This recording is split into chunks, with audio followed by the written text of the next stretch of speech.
This video is here to help you with multiplying by 1. When you multiply a number by 1, the answer will always be the number itself. Let's look at an example to help explain this. Here I have the calculation 5 times 1. To help us calculate the answer, let's use pictures. On the screen I have 5 plates. Each plate has 1 banana on it. I'm going to fill in the gaps in the sentence using the pictures to help me. There are 5 plates. There is 1 banana on each plate. Altogether there are 5 bananas. Now I'm going to write the calculation. 5 times 1 equals 5. Let's look at another example. Here I have 12 times 1. I have represented this using pictures. My sentence for this picture is, I have 12 groups and each group has 1 in it. Altogether I have 12. Can you write the calculation?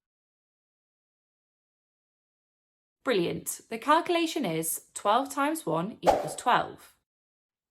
So 5 times 1 equals 5 and 12 times 1 equals 12. What do you notice about the results of multiplying by 1? Can you complete the STEM sentence? Your STEM sentence should say, any number multiplied by 1 is equal to itself. Here I have a table with a multiplication in it. The multiplication is 27 times 1 equals 0. In the second column, we need to write whether this calculation is correct or incorrect. Fantastic! You already know that when we multiply a number by 1, the answer should be the number itself. Therefore, 27 times 1 should be equal to 27. How would I write this calculation? I would write this as 27 times 1 equals 27. So remember, when you multiply a number by 1, the answer will always be equal to itself. Can you complete the table on the screen? Pause the video here to have a go. We can see that the first calculation is correct, because 8 multiplied by 1 equals 8. The second calculation is incorrect. Remember, a number multiplied by 1 is equal to itself. So 7 multiplied by 1 should be 7.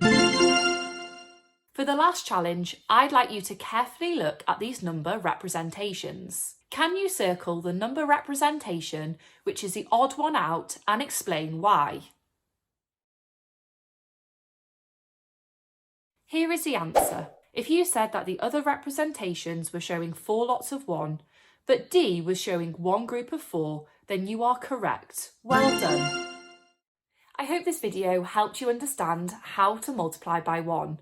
If you're looking for more maths help, then we've got lots more of these videos on the Twinkl website, so go and check them out. See you next time.